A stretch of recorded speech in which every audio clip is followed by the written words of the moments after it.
नमस्कार। आकाशवाणी से प्रस्तुत है समाचार संध्या।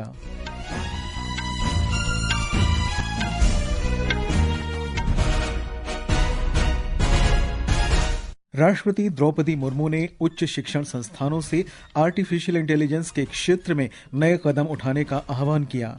प्रधानमंत्री नरेंद्र मोदी ने वन्य जीव संरक्षण और प्रबंधन के लिए पारंपरिक ज्ञान तथा एआई के अधिकतम उपयोग पर जोर दिया। पहली बार जारी नदी डॉल्फिन आकलन रिपोर्ट के अनुसार देश में 6,300 से अधिक डॉल्फिन। सरकार ने भारतीय रेलवे वित्त निगम तथा भारतीय रेलवे खानपान और पर्यटन निगम को नवरत्न का दर्जा दिया।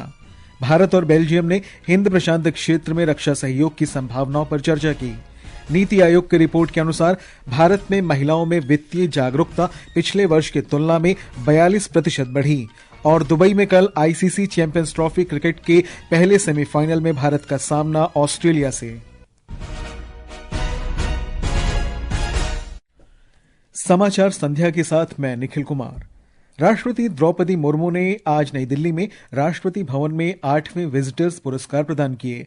इस अवसर पर उन्होंने कहा कि देश के कई शिक्षण संस्थानों में वैश्विक ब्रांड वैल्यू हासिल करने की क्षमता है। उन्होंने देश में शोध को और प्रोत्साहन देने पर बल दिया। शिक्षण के साथ साथ शोध कार्यों पर भी बहुत ध्यान देने की आवश्यकता है। शोध कार्यों के संबंध में मैं ये कहना चाहूंगी कि शोध कार्यों की सार्थकता उसकी नवीनता, उपयोगिता और व्यापक प्रभाव में होती है। मैं आशा करती हूँ कि भारत के उच्च शिक्षण संस्थान स्थानीय, क्षेत्रीय और राष्ट्रीय चुनौतियों का समाधान प्रस्तुत करेंगे। राष्ट्रपति ने उच्च शिक्षण संस्थानों से आर्टिफिशियल इंटेलिजेंस के क्षेत्र में नए प्रयास करने का भी आग्रह किया। वर्ष 2025 को हमने द ईयर ऑफ एआई घोषित किया है। आज मैं उच्च शिक्षा के नेतृत्व से जुड़े आप सभी लोगों से ये अनुरोध करती हूँ कि आप सब आर्टिफिशियल इंटेलिजेंस के क्षेत्र में नए और बड़े काम करें और करवाएं।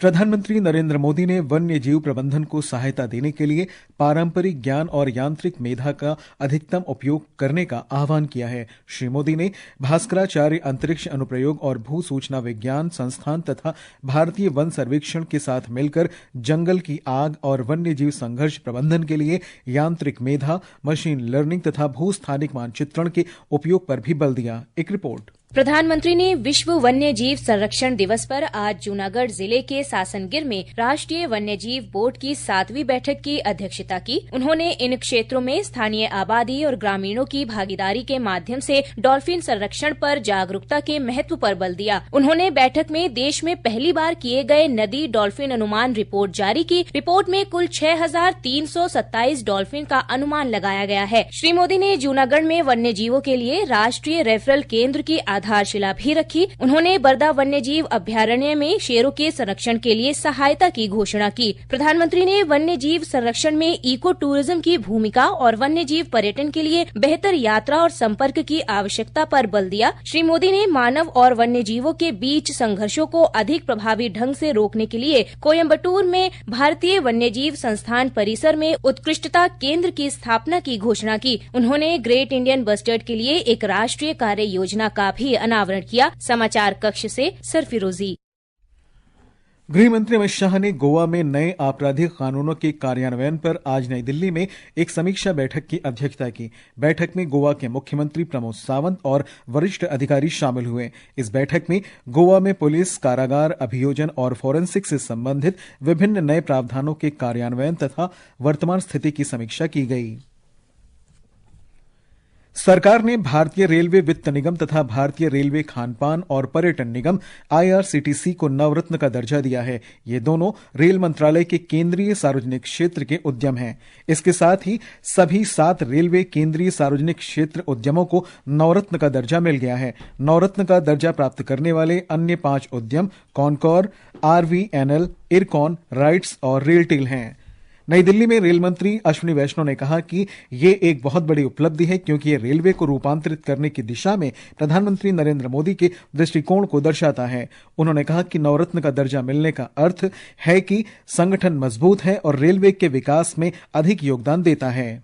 All the 7 railway PSUs, listed PSUs, are of Navratna status. This is a very major achievement, and this reflects our Prime Minister Shri Narendra Modi ji's very focused attention on transforming railways. ये समाचार आकाशवाणी से प्रसारित किए जा रहे हैं। ताजा समाचार जानने के लिए आप हमारे social media handle X @AIR News Hindi को फॉलो कर सकते हैं। ये आकाशवाणी है। भारत और बेल्जियम ने हिंद प्रशांत क्षेत्र, विशेष रूप से समुद्री क्षेत्र में रक्षा सहयोग की संभावनाओं पर चर्चा की है। रक्षा मंत्री राजनाथ सिंह ने आज नई दिल्ली में बेल्जियम की राजकुमारी एस्ट्रिड और रक्षा मंत्री थियो फ्रैंकेन के साथ मुलाकात की। बैठक में दोनों देशों के बीच रक्षा औद्योगिक सहयोग बढ़ाने के माध्यम और साधनों पर चर्चा की गई। श्री राजनाथ सिंह ने रक्षा क्षेत्र में बेल्जियम के निवेश का स्वागत किया। रक्षा मंत्री ने आत्मनिर्भर भारत बनाने में निजी क्षेत्र की भूमिका पर भी बल दिया। आज जो हमारा देश आत्मनिर्भरता की ओर तेजी से कदम आगे बढ़ा चुका है, उसमें मेजर कंट्रीब्यूशन में पब्लिक सेक्टर का है, लेकिन एक मेजर कंट्रीब्यूशन हमारे प्राइवेट सेक्टर का है, जो कि भारत आत्मनिर्भरता की ओर तेजी से आगे बढ़ा रहा है। और मैं मानता हूं कि इसको और अधिक बढ़ने की आवश्यकता है। विदेश मंत्री डॉक्टर सुब्रमण्यम जयशंकर कल ब्रिटेन और आयरलैंड की यात्रा पर जाएंगे। यात्रा के दौरान डॉक्टर जयशंकर ब्रिटेन के विदेश सचिव डेविड लेमी के साथ चर्चा करेंगे और कई अन्य गणमान्य व्यक्तियों से मिलेंगे। आयरलैंड की 2 दिन की यात्रा पर डॉक्टर जयशंकर वहां के विदेश मंत्री साइमन हैरिस से मुलाकात करेंगे। वे आयरलैंड में भारतीय समुदाय के लोगों से भी मिलेंगे।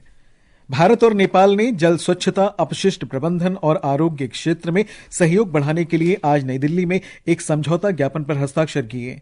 इस कार्यक्रम को संबोधित करते हुए जल शक्ति मंत्री CR पाटिल ने जोर देकर कहा कि समझौता ज्ञापन सार्वजनिक स्वास्थ्य, स्थिरता और क्षेत्रीय सहयोग के प्रति दोनों देशों की साझा प्रतिबद्धता को दर्शाता है।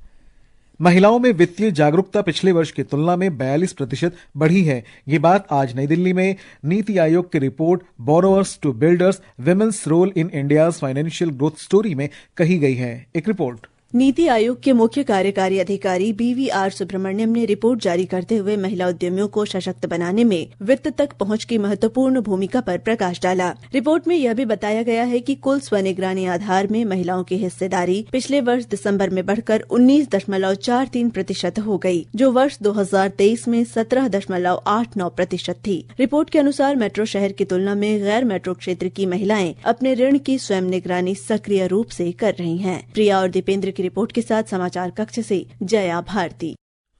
कानून और न्याय मंत्री अर्जुन राम मेघवाल ने कहा है कि सरकार ने देश में महिलाओं की गरिमा और सुरक्षा बनाए रखने के लिए भारतीय कानूनों में संशोधन किया है। श्री मेघवाल ने आज नई दिल्ली के विज्ञान भवन में महिलाओं से संबंधित साइबर कानून और साइबर जागरूकता कार्यक्रम को संबोधित करते हुए ये बात कही। उन्होंने कहा कि देश की महिलाएं हर क्षेत्र में भागीदार बन रही हैं। महिलाएं समाज के साथ कंधे से कंधा मिलाकर के राष्ट्र के निर्माण में भागीदारी निभाती आई है और आगे भी निभाती आएगी और दुनिया को भी दिशा दिखाती रही है भारतीय महिला। प्रधानमंत्री नरेंद्र मोदी ने नागरिकों से नमो ऐप ओपन फोरम पर और अधिक प्रेरक जीवन यात्राएं साझा करने का आग्रह किया है। सोशल मीडिया पोस्ट में श्री मोदी ने बताया कि नमो ऐप पर साझा की गई प्रेरक यात्राओं में से कुछ महिलाओं को 8 मार्च को महिला दिवस पर प्रधानमंत्री के डिजिटल सोशल मीडिया अकाउंट्स का संचालन करने के लिए चुना जाएगा। केंद्रीय आवासन और शहरी कार्य मंत्री मनोहर लाल ने कचरा प्रबंधन तथा संसाधनों के पुनर्उपयोग को आज के समय की जरूरत बताया है। श्री मनोहर लाल ने आज जयपुर में एशिया और प्रशांत क्षेत्र के 3R और सर्कुलर इकोनॉमी फोरम का उद्घाटन किया। इस अवसर पर उन्होंने कहा कि भारत सर्कुलर इकोनॉमी को आगे बढ़ाने में महत्वपूर्ण भूमिका निभा रहा है। भारत वैश्विक नेताओं को एक साथ लाकर 3R और सर्कुलर इकोनॉमी के एजेंडे को आगे बढ़ाने में महत्वपूर्ण भूमिका निभा रहा है। 3R सर्कुलर इकोनॉमी आज केवल एक एनवायरमेंटल रिस्पांसिबिलिटी नहीं, बल्कि अब तो ये सस्टेनेबल फ्यूचर के लिए एक इकोनॉमिक जरूरत भी ये हो गई है।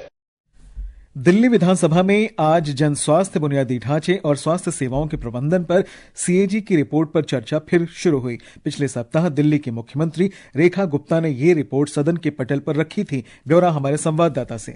सदन में पूर्ववर्ती आम आदमी पार्टी की आबकारी नीति पर बहुचर्चित कैग रिपोर्ट को पेश किया गया। इस रिपोर्ट में सरकार को 2000 करोड़ रुपए से अधिक के राजस्व घाटे की बात कही गई। इसके अलावा इस सत्र के दौरान सदन में आम आदमी पार्टी सरकार के दौरान स्वास्थ्य सेवाओं पर कैग रिपोर्ट को भी पेश किया गया। नवगठित सरकार के सत्र के दौरान मोहन सिंह बिष्ट को विधानसभा का उपाध्यक्ष नियुक्त किया गया। सत्र के दौरान आम आदमी पार्टी ने मुख्यमंत्री कार्यालय से डॉक्टर भीमराव अम्बेडकर और भगत सिंह की तस्वीर को हटाने का आरोप लगाया और सदन में हंगामा किया। हालांकि भाजपा ने इस आरोप को सिरे से खारिज किया। अमन यादव, आकाशवाणी समाचार, दिल्ली। भारतीय प्रतिभूति और विनिमय बोर्ड सेबी की पूर्व अध्यक्ष माधवी पुरी बुच और बंबई शेयर बाजार के 2 अधिकारियों ने विशेष पीएमएलए अदालत के आदेश को चुनौती देने के लिए बंबई उच्च न्यायालय में याचिका दायर की है। इसमें भ्रष्टाचार निरोधक ब्यूरो एसीबी को लिस्टिंग धोखाधड़ी मामले में सुश्री बुच और 5 अन्य के खिलाफ प्राथमिकी दर्ज करने का निर्देश दिया गया है। बंबई उच्च न्यायालय कल इस मामले की सुनवाई करेगा। आकाशवाणी का समाचार सेवा प्रभाग अपने साप्ताहिक फोन इन कार्यक्रम पब्लिक स्पीक में आज रात 9:30 बजे बढ़ते मोटापे की चिंताएं और रोकथाम के उपाय विषय पर परिचर्चा प्रसारित करेगा। इसमें दिल्ली एम्स के कार्डियोलॉजी विभाग के सहायक प्रोफेसर डॉक्टर सौरभ अगस्तम और आहार विशेषज्ञ डॉक्टर माला मनराल के साथ चर्चा प्रसारित होगी। ये समाचार हमारी वेबसाइट www.newsonair.gov.in और हमारे न्यूज ऑन एआईआर ऐप पर भी उपलब्ध हैं। दुबई में आईसीसी चैंपियंस क्रिकेट ट्रॉफी के पहले सेमीफाइनल में कल भारत का मुकाबला ऑस्ट्रेलिया से होगा। यह मैच भारतीय समय के अनुसार दोपहर 2:30 बजे से शुरू होगा। इधर विमेंस प्रीमियर लीग WPL में आज गुजरात जायंट्स और यूपी वॉरियर्स के बीच मैच हो रहा है। ताजा समाचार मिलने तक गुजरात जायंट्स ने 19 ओवर में 5 विकेट पर 178 रन बना लिए हैं। अकादमी अवार्ड्स का 97वां संस्करण लॉस एंजलिस में संपन्न हो गया है। निर्देशक सीन बेकर की romantic comedy drama film Anura 5 Oscar जीतकर इस समारोह की सबसे बड़ी विजेता बनकर उभरी है। फिल्म एनोरा ने श्रेष्ठ फिल्म, श्रेष्ठ निर्देशक, श्रेष्ठ मूल पटकथा, श्रेष्ठ संपादन और श्रेष्ठ अभिनेत्री का अकादमी अवार्ड्स अपने नाम किया। और अब आर्थिक जगत की खबरों के साथ हैं मनोज पाठक। बॉम्बे स्टॉक एक्सचेंज का सेंसेक्स आज 112 अंक घटकर 73,086 पर बंद हुआ। उधर नेशनल स्टॉक एक्सचेंज का निफ्टी 50 5 अंक कम होकर 22,119 दर्ज हुआ। अंतर बैंकिंग विदेशी मुद्रा बाजार में $1 की तुलना में ₹15 मजबूत होकर 87 रुपए 36 पैसे के स्तर पर बंद हुआ। और अंतर्राष्ट्रीय बाजारों में ब्रेंट कच्चे तेल की कीमत $72.97 प्रति बैरल के आसपास चल रही थी। और अंत में मुख्य समाचार एक बार फिर। राष्ट्रपति द्रौपदी मुर्मू ने उच्च शिक्षण संस्थानों से आर्टिफिशियल इंटेलिजेंस के क्षेत्र में नए कदम उठाने का आह्वान किया। प्रधानमंत्री नरेंद्र मोदी ने वन्य जीव संरक्षण और प्रबंधन के लिए पारंपरिक ज्ञान तथा एआई के अधिकतम उपयोग पर जोर दिया। पहली बार जारी नदी डॉल्फिन आकलन रिपोर्ट के अनुसार देश में 6,300 से अधिक डॉल्फिन। सरकार ने भारतीय रेलवे वित्त निगम तथा भारतीय रेलवे खानपान और पर्यटन निगम को नवरत्न का दर्जा दिया। भारत और बेल्जियम ने हिंद प्रशांत क्षेत्र में रक्षा सहयोग की संभावनाओं पर चर्चा की। नीति आयोग की रिपोर्ट के अनुसार भारत में महिलाओं में वित्तीय जागरूकता पिछले वर्ष की तुलना में 42% बढ़ी। और आईसीसी चैंपियंस ट्रॉफी क्रिकेट में कल दुबई में पहले सेमीफाइनल में भारत का सामना ऑस्ट्रेलिया से। इसके साथ ही समाचार संध्या का ये अंक समाप्त हुआ। नमस्कार।